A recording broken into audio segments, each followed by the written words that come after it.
So for lesson 3.2, here's the problem of the day.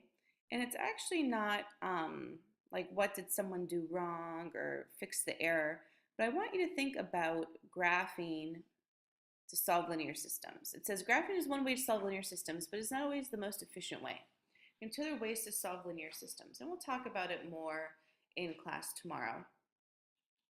But pretty much there are three methods to solving linear systems, and I always like to start off with graphing. And I mean, that's what the book starts off with, but because of the fact that it's the most literal sense.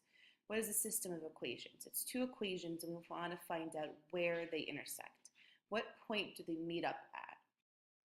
Now, you might not always want to graph because it is tedious, and we'll talk more about this. This is what leads me to the problem of the day tomorrow or in the next class. But what if you don't want to spend all the time graphing? Or what if like you graph your two lines and you have to estimate the point? Maybe it's like a 0.5 or something else and it's hard to see.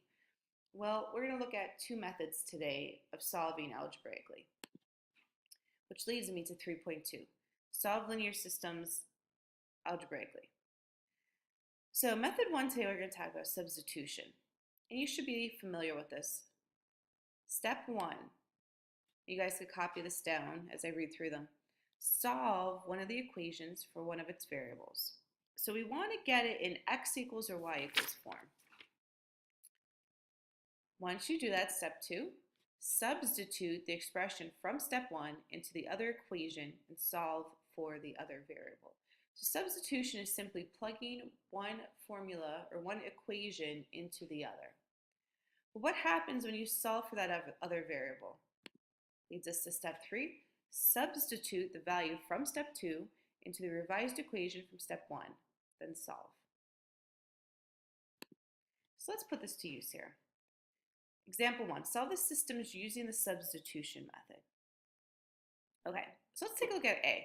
A has 3x plus 2y equals 1 and negative 2x plus y equals 4. Now, if you want, you can get this x by itself, this y by itself, this x on the bottom by itself, or this y on the bottom by itself. But let's think, logically here. We don't want to cause ourselves more work, right? So let's see which one's going to be the easiest. Why don't you think first? Equation 1 or 2 do I want to get to rearrange it? I'm going to say equation 2. I'm going to go with y. How come I picked y of equation 2? Well, that's easy. I have y by itself. It's a 1y. So all I merely have to do for the second equation is just to get y by itself by transposing the negative 2x over. It's less work. Why work harder than what you have to?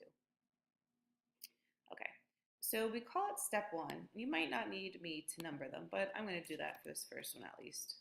So step one, rearrange the formula. I'm going to take the second one. And when I transpose the negative 2x over, it's going to be y equals 2x plus 4. All right. And that comes, just to make sure we're okay, from here. All right. Step one is to rearrange one of the formulas. It doesn't matter if you wanted to rearrange the x in the top, the y in the top, or the x in the bottom, that's okay. But me personally, I'd rather do less work than what I don't want to cause more work or make more work, right? All right, so step two, we're going to take this formula, and I'll write step two here. We're going to take this y equals and plug it in. So y is this. And we're going to plug it into the first equation right here, right in this y. So we're substituting this second equation into the first by plugging in y. Now instead of writing y anymore, I'm going to plug in 2x plus 4. All right, so let's do that. So I write 3x plus, let's move this over here. Instead of y from here, I write a parenthesis, and in its place, I write 2x plus 4, which comes from here, right? Equals 1. Now, I substituted my revised equation from 1 into step 2, and now we're going to solve. And now is simply distributing the 2 right? So I solve it, we're going to have to distribute the 2 to both parts, right? Let's redo this one here. And now you see I only have x's in my equation. Before I had x and y, right? So let's take a look here. Let's simplify. It's a matter of algebra now. 3x plus 4x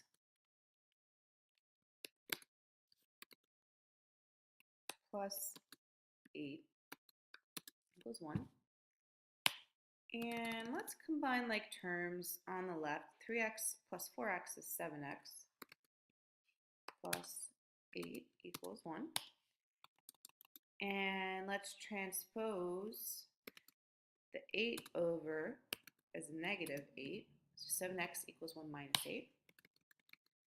Then I get 7x equals negative 7. And we know from here we divide by we divide by 7. Negative 7 divided by 7 gives us x equals negative 1. So step 2 is just simply solving algebraically for my variable x. Now step 3. All right, step 3, we're going to go back to 1, which is here. We take the modified equation that I came up with in step 1, and I'll write it here. We'll call it step 3 now, right? I'm going to take this y equals. It's going to be really easy now. I'm going to solve by plugging x in here, and we're going to solve for y. So y equals 2 times negative 1 plus 4. Let's move that over just a little more here. All right. And now all I have to do is solve. Get negative 2 plus 4. Y equals 2. And that's it. So here's the substitution method. Now my final answer, I know I'm going all over the place here. Don't forget, we still want it as an ordered pair. Why? Because that's what it means. Solving a system of equations. Our answer is an ordered pair. And I don't want you to leave it just as x and y. I want you to actually tell me what the ordered pair is. That's why I always like doing graphing first, because it's the physical, or visual, I should say, the visual representation of what we're doing. So what you might want to do right now is pause the video and actually solve letter B, and then check with me to see how you did. Now, for letter B, I have 4 options to rearrange an equation. I'll be honest with you, I want one that the coefficient is 1. Is the most ideal scenario. So where there's a 1 is in the top one, right? And really I could get x by itself or y. I'm going to choose x though, because y is a negative y, which would give me that extra step of dividing by negative 1. So I'm going to simply go with getting the top equation by itself, which is step 1. When I transpose, I'm going to get x by itself. So when I transpose the negative y over, don't forget it becomes a positive y plus 4. And that's pretty easy, right? So that's from here. Now, for the next part, I think the other confusing part a lot of people get is it's so ingrained in us to get y by itself. But x is just as fine. X is easier for me. If I got y by itself, I'd have to divide by negative 1. So go with what's easier, right? Don't do more work than what you have to. Now, from here, what I'm going to do is I'm going to take this y plus 4, and in step 2, this is going to go where x is. So we're going to substitute it into the other problem. All right, so negative 6 parenthesis y plus 4 plus 6y equals negative 24. All right. So I get negative 6y minus 24 plus 6y equals negative 24. What do you notice here? Negative 6y plus 6y is 0, right? So I'm only left with negative 24 on the left, which equals negative 24. Now this is a little interesting because the variable goes away, and regardless if you got x by itself or y by itself, you're going to get the letter to cancel out. Now there's two options I can have here. And I'm going to type them out actually here. Okay, so it could be no solution,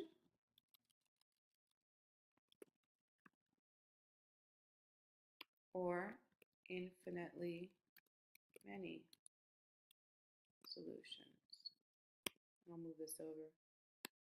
That's going to be one of them. And I want to show you one example like this. So let's talk about it. Go back to the statement. Is this statement true? Is negative 24 equal to negative 24? Yes, it's true. So if it's true, we're going to say the answer in the final part is just infinitely many solutions. Where does no solution come in? If you solved and the letter went away, the variable went away, and the statement was not true, it would be no solution. So I just want to make you aware of that. And to add a little more to that as an explanation, infinitely many solutions, if you rearrange them into y equals, it's the same line. All right? And no solution would be parallel lines. No solution, because what do you know about parallel lines? Parallel lines never intersect, right? They have different y-intercepts and they have the same slope. So if you actually got these both in y equals, you're going to see that they're the same exact thing. So it's the same line. So for the other part of the lesson, method 2, elimination method. All right? Elimination method. Step 1. Multiply one or both of the equations by constant to obtain coefficients that differ only in sign for one of the variables. Step 2. Add the revised equations from step 1. Combining like terms will eliminate one of the variables. Solve for the remaining variable. Step 3 is the same as step 3 in method 1. Substitute the value obtained in step 2 into either of the original equations and solve for the other variable. All right, so what does that mean? Let's take a look at example 2 where we solve the systems using the elimination method. Okay. Now, what I'm going to start off by saying is I want to get rid of, elimination method is canceling out from top to bottom. All right, so I want to try to get x's or y's to cancel out. How I do that is it has to have the same number up front but opposite signs. Now, I could find a way to cancel y's out and x's, but once again, what did I say? We want to go with the easier of the two. Which one's going to be the least amount of work to cancel out, x's or y's? We're going to go with x's, because you see how we have 8x and negative 2x? I simply have to multiply this one by 4. Whole thing by 4. That will give me the negative 8x to cancel it out. So let's start over here. Step 1.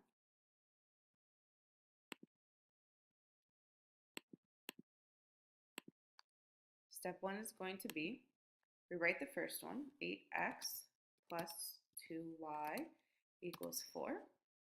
And now in the bottom, I'm going to multiply every single term, all three of them, by 4. So you get negative 8x plus 12y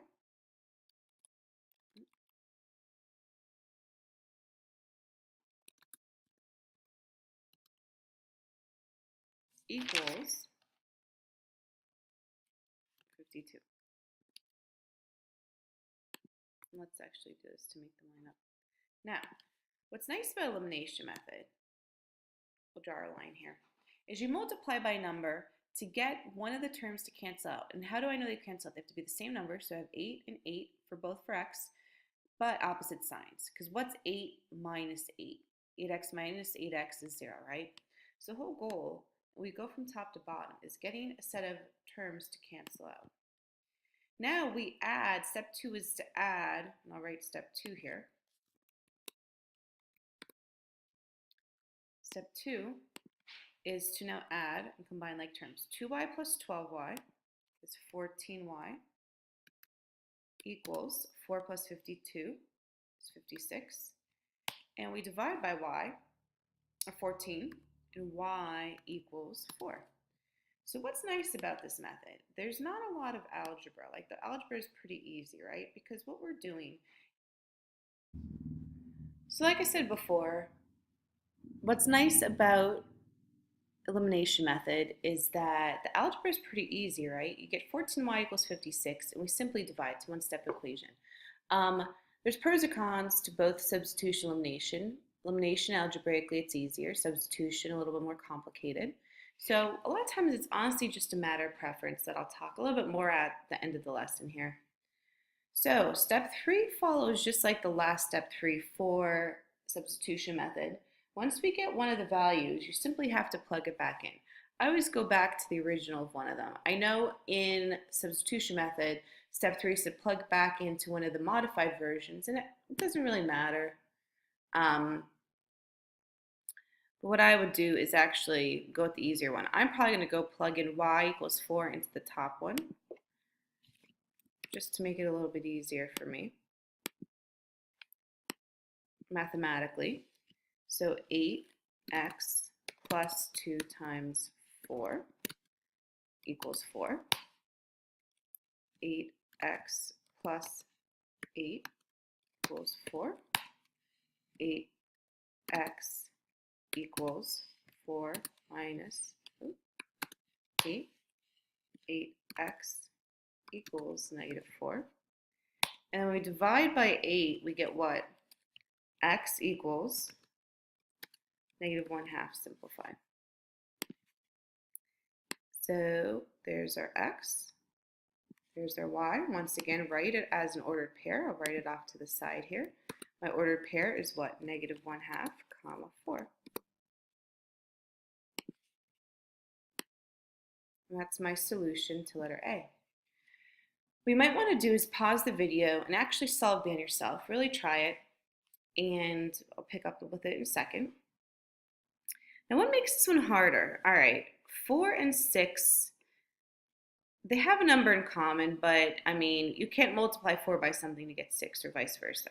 Here in A, I was allowed to multiply the bottom negative 2 by 4 to get 8, negative 8. Same with the y's, right? So I want to pick the easier of the two. Think to yourself, do you want to cancel out the x's or y's? Me personally, and there's more than one way to do it, I would cancel out the y's. How come? Because you see how you have a negative and a positive. It's one little less thing I have to do. All right, so what's the first number? Negative 5, or 5 and 2 have in common. Least common multiple, we count up. 5, 10, 2, 4, 6, 8, 10. The first number they have in common is 10. So I have to multiply the top by by 2 to get negative 10. And the bottom, I'm going to multiply by a 5, because 5 times 2 is positive 10. So it'll give me negative 10y up top and positive 2y on the bottom. All right, so let's type them all out. So this is step 1.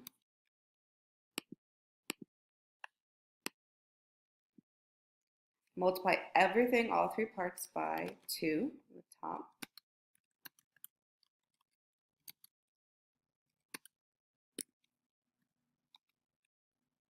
And on the bottom as well.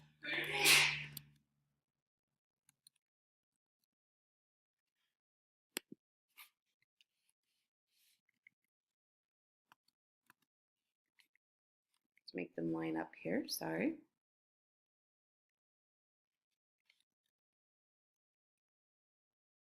So here's what I get. I like to draw my line here. 8x minus 10y equals 26. 30x plus 10y equals 240. So once you get elimination, what's nice? Negative 10y plus 10y is 0y, so they go away. Now we'll add the columns here, the x's together. I get 38x equals 266. Divide both sides by 38. You should get x equals 7. That's step 1.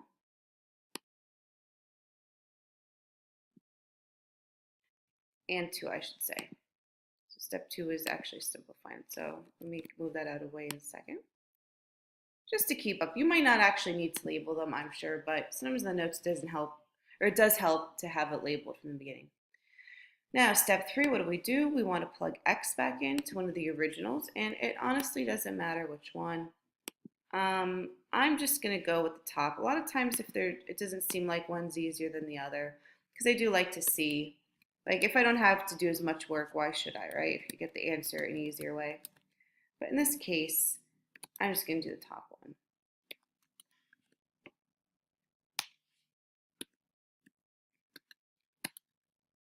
And you could solve as well.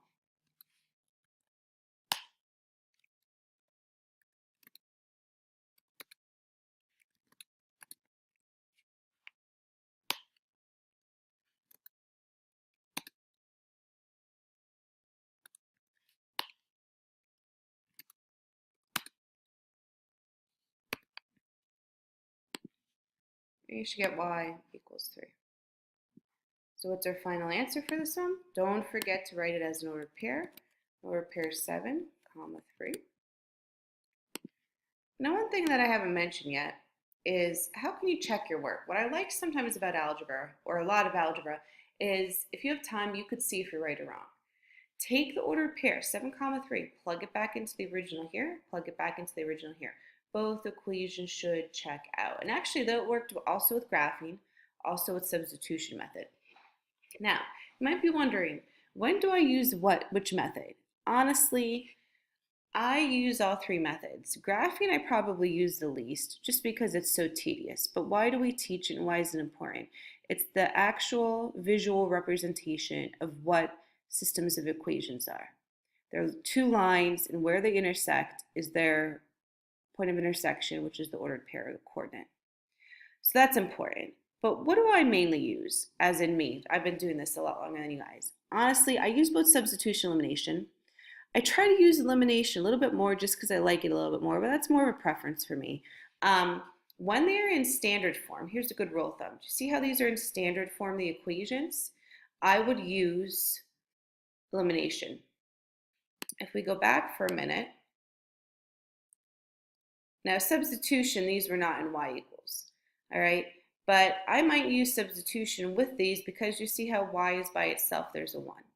But mainly, when do I use substitution? When it's in y equals form. So if I already had one of the equations, like step 1 here, y equals 2x plus 4, why rearrange it to standard form to use elimination? All right, so I probably use elimination more than substitution, but substitution is just as important because I don't know about you, but I like to do the least amount of work possible, but to solve the answer. And I just sort of like leaving them how they are, and I use each method. Now, that's it for the lesson today.